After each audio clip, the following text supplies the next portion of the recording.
সুপ্রিয় শিক্ষার্থীরা, কেমন আছো তোমরা? আশা করি সবাই ভালো আছো। আজকের উচ্চতর গণিতের ক্লাসে তোমাদের সবাইকে স্বাগতম জানাচ্ছি। আমি মোহাম্মদ আমিনুল ইসলাম, প্রভাষক, গণিত বিভাগ, মাইলস্টোন কলেজ, উত্তরা, ঢাকা। আজকে যে পরিস্থিতি আমাদের দেশে অবস্থা বিরাজমান, করোনার ভাইরাসের সংক্রমণের পরিস্থিতিতে এই মুহূর্তে আমাদের সবারই উচিত হবে সর্বোচ্চ সতর্কতা অবলম্বন করে যার যার নিজের ঘরে অবস্থান করা এবং যথাযথ স্বাস্থ্যবিধি মেনে চলা। স্বাস্থ্য মন্ত্রণালয় কর্তৃক যেই নির্দেশাবলী দেওয়া হয়েছে তা পুরোপুরিভাবে মেনে চলা। তা আসো এই পর্যায়ে আমরা চলে যাব আমাদের আজকের আলোচ্য সূচিতে। আমরা আজকে যেই অধ্যায়টি নিয়ে আলোচনা করব সেই অধ্যায়টি হচ্ছে অনুশীলনী 11.2 স্থানাঙ্ক জ্যামিতি 11 অধ্যায়, উচ্চতর গণিতের অনুশীলনী 11.2। তো এই অধ্যায়টিতে বা এই অনুশীলনীটিতে আমরা যেই বিষয়গুলি সম্পর্কে জানতে পারবো সেগুলি হচ্ছে, এক নম্বরে আমরা বলতে পারি ত্রিভুজ, চতুর্ভুজ এবং বহুভুজের ক্ষেত্রফল নির্ণয় করতে পারবো এবং স্থানাঙ্ক জ্যামিতির সূত্র প্রয়োগের সাহায্যে ত্রিভুজ, চতুর্ভুজ ইত্যাদির যে বিভিন্ন প্রকারভেদ রয়েছে সেই প্রকারভেদগুলোকে আমরা চিহ্নিতকরণ করতে পারবো। তো চলো যাওয়া যাক আমাদের আজকের আলোচনায়। তাহলে আসো আমরা এবার চলে যাচ্ছি আমাদের ত্রিভুজের ক্ষেত্রফল নির্ণয়ে। এখানে দুটি পদ্ধতিতে আমরা ত্রিভুজের ক্ষেত্রফল নির্ণয় করতে পারবো, পদ্ধতি 1 এবং পদ্ধতি 2। তো প্রথম আমি একটা ছবি এঁকে রেখেছি, তোমরা ছবি দেখতে পাচ্ছ এক্স ওয়াই সমতলে, যেখানে এক্স ও এক্স প্রাইম হচ্ছে এক্স অক্ষরেখা, ওয়াই ও ওয়াই প্রাইম হচ্ছে ওয়াই অক্ষরেখা এবং ও হচ্ছে মূল বিন্দু। এক্ষেত্রে আমি তিনটে বিন্দু এঁকেছি। এ বিন্দু হচ্ছে x1, y1, বি বিন্দু হচ্ছে x2, y2 এবং সি বিন্দু হচ্ছে x3, y3। যেহেতু তিনটি বিন্দু তাই x1, y1, x2, y2 এবং x3, y3 এভাবে করে আমরা নামকরণ করেছি। যদি আরও বেশি বিন্দু থাকে তাহলে আমরা x4, y4, x5, y5 এভাবে করে নামকরণ করতে পারবো। অর্থাৎ যতগুলো বিন্দু লাগবে তুমি প্রয়োজন মতো নামকরণ করে দিবে। এখন ত্রিভুজের ক্ষেত্রে আমাদের বিন্দু হচ্ছে তিনটি, এ বি সি। এখানে আমরা বাহুগুলোরও নামকরণ করেছি। দেখো খেয়াল করে যে এ বিন্দুর বিপরীত বাহু হচ্ছে বিসি, যেটাকে আমরা ছোট হাতের এ দ্বারা প্রকাশ করেছি। বিসি বাহুর বিপরীত বাহু হচ্ছে তোমার এসি বাহু। তো এক্ষেত্রে আমরা বি কোণের বিপরীত বাহু হচ্ছে এসি বাহু, সেক্ষেত্রে আমরা নামকরণ করেছি ছোট হাতের বি দিয়ে। এবং সি কোণের বিপরীত বাহু হচ্ছে এবি, যেটাকে আমরা ছোট হাতের সি দ্বারা নামকরণ করেছি। অর্থাৎ প্রথম পদ্ধতিতে আমরা ধরে নিয়েছি A B equal to C, BC equal to A এবং এসি ইকুয়াল টু বি। এখন অর্ধপরিসীমা কীভাবে হবে? অর্ধপরিসীমা হচ্ছে আমরা এটাকে এস দ্বারা প্রকাশ করে থাকি। অর্ধপরিসীমার সূত্র হচ্ছে S equal to A plus B plus C by 2 একক। আর ত্রিভুজ এবিসি এর ক্ষেত্রফল হবে root over S into S minus A, S minus B, S minus C. S into S minus A, S minus B into S minus C বর্গ একক। এর মাধ্যমে তোমরা যদি মানগুলো বসিয়ে দাও, এস এবং এ বি সি এর মানগুলো যদি তোমরা এই সূত্রে বসিয়ে দাও তাহলে তোমরা প্রথম পদ্ধতির সাহায্যে ত্রিভুজের ক্ষেত্রফল নির্ণয় করতে পারবে। এবার চলে আসো পদ্ধতি 2A।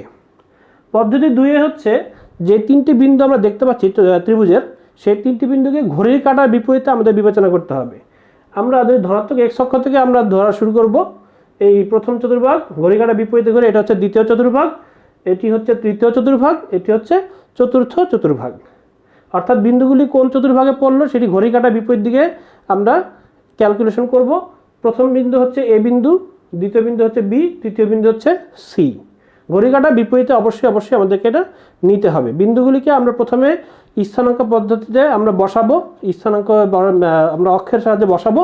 বসানোর পর এরপরে আমাদেরকে চিহ্নিত করতে হবে যে কোন বিন্দুটি তোমার প্রথমে আসবে এবং তার পরবর্তীতে সিরিয়ালি ঘড়ি কাঁটার বিপরীত দিকে ঘুরে কোন বিন্দুগুলি আসবে। তো এখন ত্রিভুজ এবিসি এর ক্ষেত্রফল কি আসবে? এক্ষেত্রে হাফ ইন্টু, তোমরা দেখতে পাচ্ছ যে আমরা একটা বিশেষ প্রক্রিয়ার মাধ্যমে ত্রিভুজের ক্ষেত্রফলটা বের করতেছি। এক্ষেত্রে দুই পাশে দুটি উলম্ব রেখার সাহায্যে বিন্দুগুলিকে আমরা প্রকাশ করব। তবে উলম্ব রেখার এখানে খেয়াল রাখতে হবে যে প্রথম সারিতে, উলম্ব রেখার ভিতরে প্রথম সারিতে থাকবে হচ্ছে বিন্দুগুলির ভুজ, আর দ্বিতীয় সারিতে থাকবে হচ্ছে বিন্দুগুলির কোটি। প্রথমে আমরা শুরু করব প্রথম বিন্দু যেটা আমরা নিতে চাই। যদি আমরা এ বিন্দু থেকে শুরু করি তাহলে এ বিন্দু দিয়ে শুরু করব, চাইলে বি বিন্দু দিয়েও শুরু করতে পারতাম, সেক্ষেত্রে বি সি এ হতো সিরিয়াল। এখন এ বিন্দু দিয়ে শুরু করতেছি তাই হবে এ বি সি সিরিয়ালে। তাহলে এ বিন্দুর স্থানাঙ্ক কত লিখব? x1, y1 x2 y2 দেন আসবে x3 y3। এরপরে প্রথম যে বিন্দুটি থাকবে সেটিকে আবার পুনরাবৃত্তি করতে হবে, x1 y1 আমরা লিখব। এখন এক্ষেত্রে এখানে আমরা কিভাবে ক্ষেত্রফলটা নির্ণয় করব, এক্ষেত্রে আমরা যেটি করব খেয়াল করো, আমি পরবর্তী একটা লাইন লিখেছি তোমাদের জন্য। এক্ষেত্রে বের করার সিস্টেমটি খুব সহজ, সেটি হচ্ছে উপর থেকে নিচে আমরা গুণ দিব x1 এর সাথে y2, x1 এর সাথে y2 গুণ দিব, প্লাস x2 এর সাথে y3 গুণ দিব, প্লাস x3 এর সাথে y1 গুণ দিব। অর্থাৎ উপর থেকে নিচের দিকে যে গুণগুলো হবে সেগুলোর সামনে চিহ্ন হবে ধনাত্মক, আর নিচে থেকে উপরের দিকে যখন আমরা গুণ দিব, অর্থাৎ এখানে দেখতে পাচ্ছ তোমরা যে এই যে y1 এবং x2 গুণ দিয়ে লিখেছি আমরা x2 y1, এটি হবে হচ্ছে ঋণাত্মক। একইভাবে x3 এবং y2 এর গুণফল যেটি সেটি হবে ঋণাত্মক। একইভাবে x1 এবং y3 এর গুণফলটি হবে ঋণাত্মক। অর্থাৎ উপর থেকে নিচের দিকে যে গুণগুলো সেগুলো হবে ধনাত্মক, সামনে চিহ্ন হবে ধনাত্মক, এবং নিচে থেকে উপরের দিকে যে গুণগুলো হবে সেগুলোর জন্য আমরা সামনে চিহ্ন দিব হচ্ছে ঋণাত্মক। এভাবে এখন জাস্ট তোমরা মানগুলো বসিয়ে দিবে, x1 y1 x2 y2 x3 y3 ইত্যাদি যে মানগুলো রয়েছে এগুলো বসিয়ে দিলেই এই সূত্রের সাহায্যে আমরা খুব সহজেই ত্রিভুজের ক্ষেত্রফল নির্ণয় করতে পারবো। এ পর্যায়ে আমরা চতুর্ভুজ বা তার বেশি বাহু সম্পন্ন বহুভুজের ক্ষেত্রফল কিভাবে নির্ণয় করব সেটি শিখব। আমরা এটা চতুর্ভুজ অঙ্কন করে রেখেছি, দেখতে পাচ্ছ যে এ বি সি ডি চারটি বিন্দু সম্পন্ন একটি চতুর্ভুজ, যেখানে এ বিন্দুর স্থানাঙ্ক হচ্ছে x1, y1, বি বিন্দুর স্থানাঙ্ক হচ্ছে x2, y2, সি বিন্দুর স্থানাঙ্ক হচ্ছে x3, y3 এবং ডি বিন্দুর স্থানাঙ্ক হচ্ছে x4, y4। দ্বিতীয় যে পদ্ধতি আমরা শিখেছি ত্রিভুজ নির্ণয় করার জন্য, ত্রিভুজের ক্ষেত্রফল নির্ণয় করার জন্য, ঠিক সেই একই পদ্ধতির সাহায্যে আমরা খুব সহজেই এবিসিডি যে চতুর্ভুজ রয়েছে, এবিসিডি যে চতুর্ভুজটি রয়েছে সেই চতুর্ভুজের ক্ষেত্রফলও নির্ণয় করতে পারবো। এবিসিডি চতুর্ভুজের ক্ষেত্রফল, এবিসিডি চতুর্ভুজের ক্ষেত্রফল কি হবে দেখো, হাফ লিখে আমরা যদি ঘড়ি কাঁটার বিপরীত দিকে হিসাব করি তাহলে প্রথম চতুর্ভাগ থেকে খুব সহজে আমরা দেখতে পাচ্ছি এ বিন্দু দিয়ে আমরা শুরু করব, এ বি সি ডি এটি হবে সিরিয়াল। তাহলে উলম্ব রেখা অঙ্কন করব, প্রথমে আসবে x1 y1, দেন x2 y2, তারপর আসবে x3 y3, এরপর আসবে x4 y4, এবং এরপর প্রথম যে বিন্দুটি রয়েছে পুনরায় সেটির পুনরাবৃত্তি আসবে, তাহলে আসবে হচ্ছে x1 y1। আমরা আবার এটি লিখব, এরপরে আবার উলম্ব রেখা দিয়ে আমরা বন্ধ করে দিব। এখন বর্গ একক, এখন ওই একই পদ্ধতি আমরা যেটা জানি যে উপর থেকে নিচের দিকে গুণগুলো হবে পজিটিভ, এবং নিচে থেকে উপরের যে গুণগুলো থাকবে সেগুলোর জন্য আসবে কি, সামনে আসবে নেগেটিভ চিহ্ন। ঠিক আছে, অর্থাৎ হাফ লিখে আমরা কি লিখবো x1 y2 plus x2 y3 plus x3 y4, দেন প্লাস লিখে হচ্ছে x4 y1। ওকে, এবার আসবে হচ্ছে মাইনাসের জন্য, যেগুলো বিপরীত দিকের গুণ সেগুলোর জন্য কি আসবে x2 y1, আবার মাইনাস দিয়ে হচ্ছে x3 y2, মাইনাস দিয়ে হচ্ছে x4 y3, মাইনাস দিয়ে হচ্ছে x1 y4। এই শেষ হয়ে গেল। এইভাবে আমরা খুব সহজেই ঘড়ির কাঁটার বিপরীত দিকে বিন্দুগুলিকে নিয়ে চতুর্ভুজ হোক, পঞ্চভুজ হোক, ষড়ভুজ হোক, অর্থাৎ যে কোনো সংখ্যক বাহু বিশিষ্ট আমরা বহুভুজের ক্ষেত্রফল খুব সহজেই নির্ণয় করতে পারবো। এ পর্যায়ে আমরা চলে যাব আমাদের অনুশীলনীর যে গাণিতিক সমস্যাবলী রয়েছে সেগুলো নিয়ে আলোচনা করব। প্রশ্ন নং 2 এর ক, প্রথমেই যে এবিসি ত্রিভুজের ক্ষেত্রফল নির্ণয় করো, যেখানে এ বিন্দুর স্থানাঙ্ক 2,3, বি বিন্দুর স্থানাঙ্ক 5,6 এবং সি বিন্দুর স্থানাঙ্ক -1,4। আমাদেরকে এবিসি ত্রিভুজের ক্ষেত্রফল নির্ণয় করতে হবে। তো প্রথমে আমরা লিখব, সমাধানে চলে যাচ্ছি। দেওয়া আছে a 2,3, b 5,6 এবং c -1,4 তিনটি নির্দিষ্ট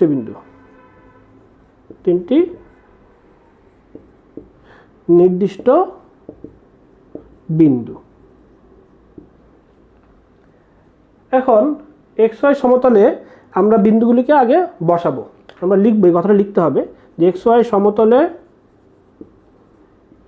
এ বি ও সি বিন্দু তিনটিকে স্থাপন করি, বিন্দু তিনটিকে স্থাপন করি, বিন্দু তিনটিকে আমরা স্থাপন করব এক্স ওয়াই সমতলে। তো আমি তোমাদের জন্য এক্স ওয়াই সমতলে আগেই রেখে রেখেছি।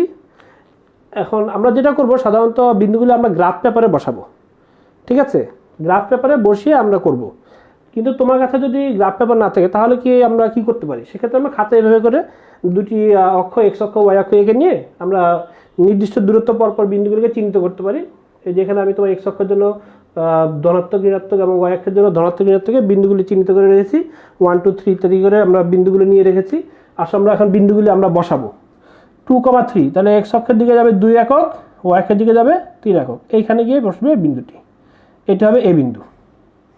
বি বিন্দু হবে 5,6, তাহলে এখানে হবে 3 4 5, 5 এবং 6, 1 2 3 4 5 6, তাহলে এই বরাবর আমরা বসাবো হচ্ছে বি বিন্দু।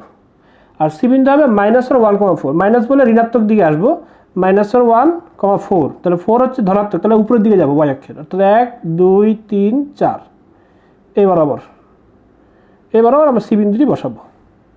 তাহলে আসো আমরা, এটা হচ্ছে এ বিন্দু, এটা হবে বি বিন্দু, আর এটি হবে হচ্ছে সি বিন্দু। তাহলে আমরা বিন্দুগুলি যোগ করে দেই, তাহলে আমরা ত্রিভুজটি পেয়ে যাব। আমরা বিন্দুগুলো যোগ করে দিয়েছি। এ বিন্দু ছিল হচ্ছে 2,3, এ বিন্দুর স্থানাঙ্ক ছিল 2,3, বি বিন্দু ছিল 5,6, তাহলে আমরা এখানে লিখে দিব 5,6। আর সি বিন্দুর জন্য আমরা লিখবো হচ্ছে -1,4, তাহলে -1,4 আমরা লিখে দিলাম, ঠিক আছে? এভাবে করে আমরা ত্রিভুজটি আমরা অঙ্কন করব এক্স ওয়াই সমতলে বিন্দুগুলিকে স্থাপন করে।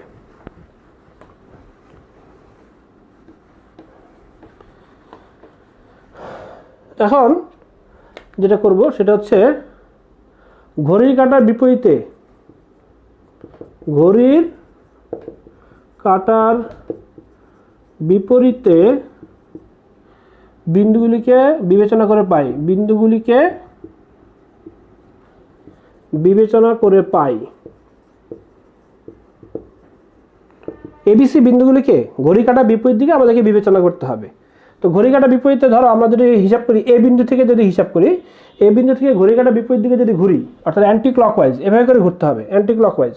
তাহলে এই বিন্দুর পরে ধরো প্রথমে আমরা যদি আসি যে এ বিন্দু থেকে ঘুরে দাঁড়াবে বি বিন্দুতে, বি বিন্দু থেকে হচ্ছে কি সি বিন্দুতে, এভাবে করে ঘুরবো। তাহলে এ বিন্দু থেকে বি বিন্দু, বি বিন্দু থেকে সি বিন্দু। যদি বি থেকে শুরু করি তাহলে বি সি এ, যদি সি থেকে শুরু করি সি এ বি, যে কোনো যেটা ইচ্ছা আমরা সেই সিরিয়ালে নিতে পারি, আমাদের এই ক্ষেত্রে কোনো বাধা ধরার নিয়ম নেই, যে কোনো বিন্দু থেকে আমরা শুরু করতে পারবো, ঠিক আছে? তাহলে ত্রিভুজ এবিসি এর ক্ষেত্রফল, তোমাদেরকে একটা জিনিস বলে রাখি যে এক্ষেত্রে আমরা আসলে দ্বিতীয় পদ্ধতি ব্যবহার করলে খুব সহজেই আমরা আসলে ক্ষেত্রফল বের করতে পারি, তাই আমরা দ্বিতীয় পদ্ধতি ব্যবহার করছি ত্রিভুজের ক্ষেত্রফল নির্ণয়ের জন্য। তো ক্ষেত্রফল হবে হাফ দিয়ে উলম্ব রেখা। এখন আসলে ধরো এ বিন্দু থেকে শুরু করি, এ বিন্দু হচ্ছে 2 3 লিখলাম, তারপরে হচ্ছে বি বিন্দুর জন্য লিখবো হচ্ছে 5 6, সি বিন্দুর জন্য লিখবো -1 4, দেন প্রথম বিন্দু আবার অর্থাৎ 2 3 লিখে উলম্ব রেখা দিয়ে আবদ্ধ করে দিলাম বর্গ একক। তাহলে এখন আসো ওই যে গুণগুলো আমরা যেটা শিখেছিলাম উপর থেকে নিচের গুণগুলো, অর্থাৎ 2 × 6, এটা যদি গুণ দেই, এটা তোমার না দেখালে চলবে, আমি তোমাদের বোঝানোর সুবিধার্থে আর কি বলতেছি। 2 আর 6 গুণ দিলে হবে কত, 12, যোগ 5 × 4 হবে হচ্ছে 20, ঠিক আছে? তারপরে -1 আর 3, এখন যদি সামনে মাইনাস থাকে তাহলে তো মাইনাস আসবে, এই প্লাসে মাইনাসে গুণ দিয়ে কী হবে, মাইনাস হওয়ার কথা ছিল এখানে প্লাস, বাট হয়ে যাবে কি মাইনাস, কারণ এখানে মাইনাস আসছে। তাহলে -1 আর 3 গুণ দিলে হবে -3। এবার হচ্ছে বিপরীত দিকের গুণগুলো, ঠিক আছে? এতক্ষণ যেগুলো আমরা দেখিয়েছি সেটা হচ্ছে এইটা, এইটা এবং এইটা।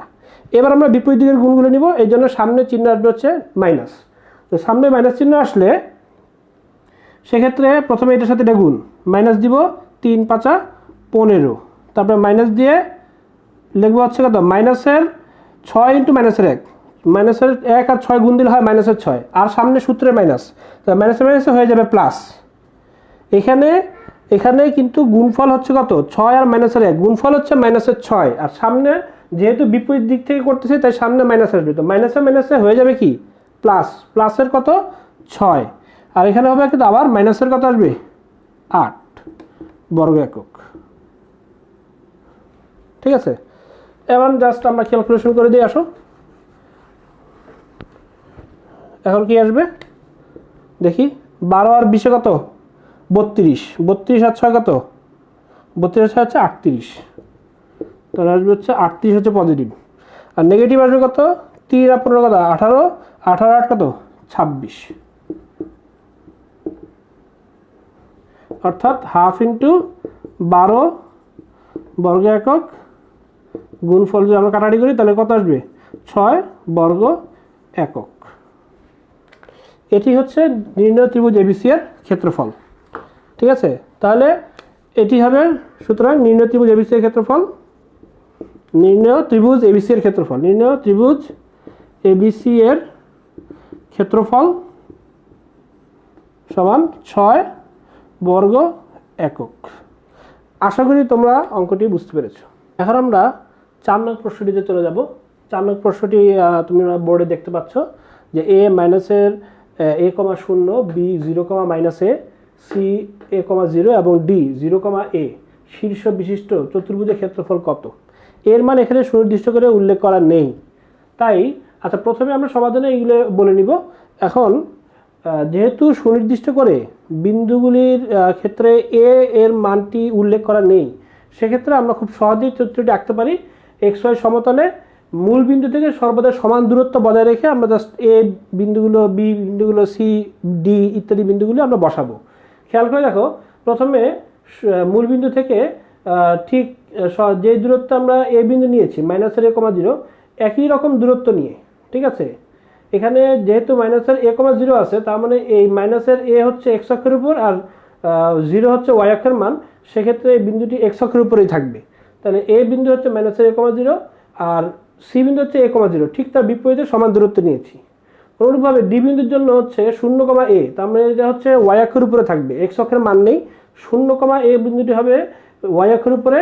এইখানে যে দূরত্বটুকু নিয়েছি একই দূরত্ব নিয়ে আমরা d বিন্দুটিও এঁকেছি 0,a। একইভাবে নিচের দিকে b বিন্দু হচ্ছে 0,-a। এখন এই চারটি বিন্দু আমরা যেগুলো রয়েছে a b c d এগুলোকে আমরা xy সমতলে স্থাপন করেছি।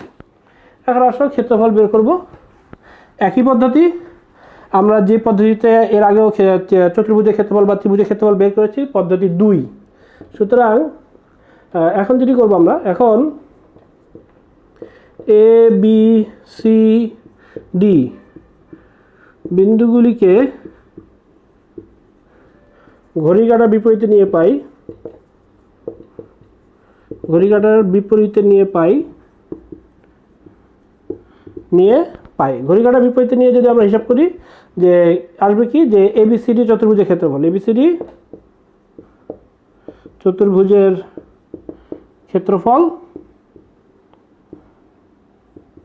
হাফ দিয়ে আমরা উলম্ব রেখা দিব।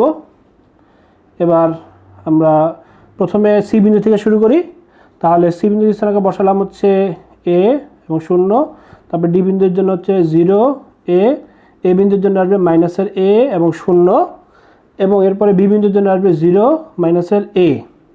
এরপরে প্রথম বিন্দুটি আবার বসাবো, অর্থাৎ a0 বিন্দুটি আবার বসাবো, তাহলে আসবে কত a0 লিখে বর্গ একক। ঠিক আছে, এবার যদি আমরা ক্যালকুলেশন করি, হাফ লিখে ফার্স্ট ব্র্যাকেট দিব, তাহলে প্রথমে এর সাথে গুণ দিলে কি হবে a² প্লাস 0 সাথে 0 গুণ দিলে 0 প্লাস মাইনাসের এ গুণ দিলে হবে প্লাসের a², তারপরে প্লাস দিয়ে 0 সাথে 0 গুণ দিলে হবে 0, এবার মাইনাস দিব বিপরীত দিকের গুণগুলোর জন্য, 0 এর সাথে 0 গুণ দিলে হবে 0, তারপরে মাইনাস হওয়ার কথা বাট মাইনাস হয়ে যাবে প্লাস, এ আর এ গুণ দিয়ে হবে a²। ঠিক আছে, অর্থাৎ এই দুটো গুণফল গেল। এরপরে আসবে 0 সাথে 0 গুণ দিয়ে হবে কত, মাইনাস দিয়ে 0, তারপরে হওয়ার কথা মাইনাসের কারণে এই মাইনাসটার কারণে হয়ে যাবে মাইনাসে প্লাস, আর এ এবং এ গুণ দিয়ে হবে হচ্ছে a² বর্গ একক। ঠিক আছে, এরপর যে আসলে এবার ক্যালকুলেশনটা আমরা কমপ্লিট করি, তাহলে কি হবে, হাফ লিখে আমরা দেখতে পাচ্ছি যে a² কটা রয়েছে, 1 2 3 এবং 4টা, তাহলে 4a স্কয়ার বর্গ একক, অর্থাৎ 2a স্কয়ার বর্গ একক। ঠিক আছে, তাহলে আমরা কি বুঝলাম? সুতরাং নির্ণেয় এবিসিডি চতুর্ভুজের ক্ষেত্রফল সমান 2a স্কয়ার বর্গ একক। এবার চলো যাওয়া যাক 5 নম্বর প্রশ্নটিতে। 5 নম্বর প্রশ্নটিতে দেওয়া আছে, দেখাও যে a 0,-1, b -2,3, c 6,7 এবং d 8,3 বিন্দুগুলো একটি আয়তক্ষেত্রের 4টি শীর্ষ। অর্থাৎ এই প্রশ্নটিতে দুটি অংশ রয়েছে। একটি হচ্ছে বিন্দুগুলি আয়তক্ষেত্রের 4টি শীর্ষ, এটি আমাদেরকে বের করে দেখাতে হবে এবং পরবর্তীতে কর্ণদ্বয়ের দৈর্ঘ্য বের করতে হবে আয়তক্ষেত্রের, এবং আয়তক্ষেত্রের ক্ষেত্রফলও নির্ণয় করতে হবে। তো চলো যাওয়া যাক সমাধানে। দেওয়া আছে, লিখে আমরা লিখব এবিসিডি 4টি নির্দিষ্ট বিন্দু এক্স ওয়াই সমতলে আমরা বিন্দুগুলিকে স্থাপন করব। এভাবে করে গ্রাফ পেপারে তোমরা বিন্দুগুলিকে স্থাপন করবে। এখন আমরা এক্ষেত্রে 4টি শীর্ষবিন্দু, এটি এবিসিডি বিন্দুগুলি যে একটা আয়তক্ষেত্রে 4টি শীর্ষবিন্দু, এটি আমরা কিভাবে প্রমাণ করব? আমরা যদি দেখাতে পারি যে এই এবিসিডি চতুর্ভুজে বিপরীত বাহুগুলোর দৈর্ঘ্য সমান, ঠিক আছে, অর্থাৎ এখানে এডি বাহু আর বিসি বাহু সমান এবং এবি বাহু আর সিডি বাহুর দৈর্ঘ্য সমান, এবং যদি আমরা দেখাতে পারি এসি কর্ণ এবং বিডি কর্ণের দৈর্ঘ্য সমান, সেক্ষেত্রে আমরা বলতে পারবো এবিসিডি হচ্ছে একটি আয়তক্ষেত্র। তো এইভাবে প্রমাণ করার জন্য প্রথমে আমরা কি করব, যে বাহুগুলির দৈর্ঘ্য আগে বের করব, অর্থাৎ এবি বাহু, বিসি বাহু, সিডি বাহু, এডি বাহু, এভাবে করে 4টি বাহুর দৈর্ঘ্য আমরা বের করব। তো প্রথমেই আমরা এবি বাহুর দৈর্ঘ্য বের করেছি। প্রথমে এবি বাহুর দৈর্ঘ্য আমরা বের করেছি। দূরত্ব নির্ণয়ের সূত্র তোমরা অলরেডি 11.1 অধ্যায়ে তোমরা শিখেছ। সেই সূত্রটি আমরা প্রয়োগ করব যে এ এবং বি যদি দুটি নির্দিষ্ট বিন্দু হয়, সেক্ষেত্রে x2 - x1 whole square plus y2 - y1 মাইনাসে প্লাস হয়ে যাবে, দিয়ে হোল স্কয়ার হোল রুট। এরপরে এখন ক্যালকুলেশন করলে আসবে হচ্ছে 4 + 16 একক, অর্থাৎ √20 একক। এখন বিসি বাহুর দৈর্ঘ্য আমরা বের করব। বিসি ইকুয়াল টু কি আসবে? বিসি বাহুর দৈর্ঘ্য হবে √, দিয়ে বিসি, তাহলে আমরা এটাকে ধরবো হচ্ছে x2 y2, এটাকে ধরবো x1 y1, তাহলে x2 - x1 অর্থাৎ 6 মাইনাসে প্লাসের 2, 6 মাইনাসে প্লাসের 2 whole square plus 7 - 3 whole square, অর্থাৎ দূরত্ব নির্ণয়ের যে সূত্র বা দৈর্ঘ্য নির্ণয়ের যে সূত্র আমরা পড়েছি, সেই সূত্র আমরা প্রয়োগ করব। করলে দেখা যাবে এখানে আসবে √80 একক। অনুরূপভাবে তুমি সিডি এবং এডি বাহুর দৈর্ঘ্য তুমি নির্ণয় করতে পারো। দেখা যাবে সিডি বাহুর দৈর্ঘ্য আসবে হচ্ছে 20 একক √, এবং এডি বাহুর দৈর্ঘ্য আসবে √80 একক। ঠিক আছে, তাহলে এক্ষেত্রে আমরা যেটা দেখতে পাচ্ছি, খেয়াল করে দেখো তোমরা, যে এখানে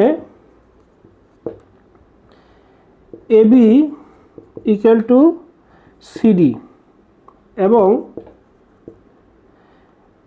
বিসি ইকুয়াল টু এডি আমরা পেয়েছি। সুতরাং আমরা কি বলতে পারি যে এবিসিডি চতুর্ভুজটি হয় আয়তক্ষেত্র হবে অথবা সামান্তরিক হবে, কারণ উভয় ক্ষেত্রেই বিপরীত বাহুর দৈর্ঘ্যগুলো কি হয়? সমান হয়। সামান্তরিক ক্ষেত্রেও বিপরীত বাহুর দৈর্ঘ্য সমান হয়, আয়তক্ষেত্রের জন্য বিপরীত বাহুগুলোর দৈর্ঘ্য সমান হয়। তা আমরা লিখব, সুতরাং এবিসিডি চতুর্ভুজটি আয়তক্ষেত্র অথবা সামান্তরিক। ঠিক আছে, এখন কিভাবে আমরা বুঝবো এটি আয়তক্ষেত্র নাকি সামান্তরিক? এজন্য আমাদেরকে যেটা করতে হবে সেটা হচ্ছে আমাদেরকে কর্ণদ্বয়ের দৈর্ঘ্য বের করে দেখতে হবে যে কর্ণ দুটির দৈর্ঘ্য কি সমান কিনা। যদি কর্ণ দুইটির দৈর্ঘ্য সমান হয় তাহলে আমরা বলতে পারবো চতুর্ভুজটি আয়তক্ষেত্র। সুতরাং কর্ণ এসি কর্ণের দৈর্ঘ্য যদি আমরা বের করি এসি, তাহলে 6 - 0 whole square, 6 - 0 whole square plus 7 মাইনাসে প্লাস 1, 7 + 1 লিখে হোল স্কয়ার, তাহলে কত আসবে? এখানে যদি আমরা হিসাব করি তাহলে এটা আসবে 36 আর এটা আসবে হচ্ছে 64 root over, that means calculation করলে যে 10 একক আসতেছে, ঠিক আছে। রুট ওভার 100 অর্থাৎ 10 একক আসবে। এটা হচ্ছে কর্ণ এসি এর দৈর্ঘ্য। সুতরাং এবার আসো কর্ণ বিডি এর দৈর্ঘ্য বের করি। বিডির দৈর্ঘ্য কি আসবে? বিডি, তাহলে ডি থেকে বি বিন্দুগুলো বিয়োগ করব। তো 8 মাইনাস আছে প্লাসের 2 লিখে হোল স্কোয়ার প্লাস 3 মাইনাস 3, তাহলে 3 মাইনাসের 3 লিখে হোল স্কোয়ার। এখন যদি আমরা ক্যালকুলেশন করি দেখতে পাচ্ছি এটা হচ্ছে 10 স্কোয়ার অর্থাৎ 100 যোগ 0 অর্থাৎ 10 একক। তাহলে আমরা কি দেখতে পাচ্ছি যে কর্ণ দুটির দৈর্ঘ্য সমান এসেছে। আমরা লিখব এখানে কর্ণ এসি সমান কর্ণ বিডি। সুতরাং তাহলে আমরা ডিসিশন দিতে পারি। এবার আমরা কি ডিসিশন দিব? যে এবিসিডি চতুর্ভুজটি হচ্ছে একটি আয়তক্ষেত্র। সুতরাং এবিসিডি চতুর্ভুজটি একটি আয়তক্ষেত্র, আয়তক্ষেত্র, ঠিক আছে। তাহলে প্রথম অংশ এখানেই শেষ হলো। এরপরে দ্বিতীয় অংশ যেটি ছিল, দ্বিতীয় অংশে যেটি ছিল প্রশ্নে আমরা দেখতে পাচ্ছি সেটি হচ্ছে কর্ণদ্বয়ের দৈর্ঘ্য বের করতে হবে। দ্বিতীয় অংশ যদি আমরা বিবেচনা নেই, কর্ণদ্বয়ের দৈর্ঘ্য এখানে কর্ণ এসি সমান হচ্ছে 10 একক, যেটা আমরা অলরেডি বের করে ফেলেছি আমাদের প্রমাণের স্বার্থে প্রথম অংশের জন্য, এবং কর্ণ বিডি সমান 10 একক। তাহলে এখানে আমরা কর্ণের দৈর্ঘ্য আগেই বের করেছি, এবং আয়তক্ষেত্রের ক্ষেত্রফল আমাদেরকে নির্ণয় করতে হবে, ঠিক আছে। আয়তক্ষেত্রটির ক্ষেত্রফল, সুতরাং এবিসিডি আয়তক্ষেত্রের ক্ষেত্রফল, আয়তক্ষেত্রের ক্ষেত্রফল, এবিসিডি আয়তক্ষেত্রের ক্ষেত্রফল আমরা জানি। ক্ষেত্রফল চতুর্ভুজের আমরা দুই পদ্ধতিতে বের করতে পারি, তবে আমরা এখানে খুব সহজেই বের করা যায়। সেটা হচ্ছে এই এবি বাহু এবং এডি বাহু যদি বিবেচনা করি, যে তোমার এবি ইন্টু এডি অর্থাৎ প্রস্থ এবং দৈর্ঘ্য বিবেচনা করে এই দুটোকে গুণ দেখালে আমাদের কী হয়ে যাবে? দৈর্ঘ্য ইন্টু প্রস্থ অর্থাৎ ক্ষেত্রফল বের হয়ে যাবে। আমরা লিখতে পারি অনায়াসে যে এডি ইন্টু এবি বর্গ একক। তাহলে এডি বাহুর দৈর্ঘ্য কত ছিল সেটি আমরা লিখব। এডি বাহুর দৈর্ঘ্য ছিল √80 আর এবি বাহুর দৈর্ঘ্য ছিল √20 বর্গ একক। তাহলে ক্যালকুলেশন যদি আমরা করি তাহলে কত হবে? √80 ইন্টু 20 বর্গ একক অর্থাৎ 8 × 16 1600 বর্গ একক। অর্থাৎ √, কত হবে? 1600। তো √1600 মধ্যে ক্যালকুলেশন করো, √1600 আসবে হচ্ছে 40। তাহলে আমরা বলতে পারি 40 বর্গ একক, এটি অ্যান্সার। তাহলে এখানে আমরা চলে আসলাম দ্বিতীয় অংশ এর সমাপ্তিতে। তো আশা করি তোমরা অঙ্কটি বুঝতে পেরেছো। তোমরা শুরু থেকে ক্লাসটি শেষ পর্যন্ত মনোযোগ দিয়ে দেখবে, আশা করি তোমরা ক্লাসটি বুঝতে পারবে। এরপরও যদি তোমাদের কোনো জায়গাতে সমস্যা থাকে অঙ্ক বুঝতে, তাহলে তোমরা তোমার বিশেষ শিক্ষক অথবা আমার সাথেও যোগাযোগ করতে পারো। আশা করি তোমরা সবাই উপকৃত হবে ক্লাসটির মাধ্যমে, এবং পরবর্তী ক্লাসের পূর্বে তোমরা এই ম্যাথগুলো বাড়ি কাজ হিসেবে জমা দিবে। সবাইকে ধন্যবাদ জানিয়ে এখানেই আজকের ক্লাসটি সমাপ্ত করছি।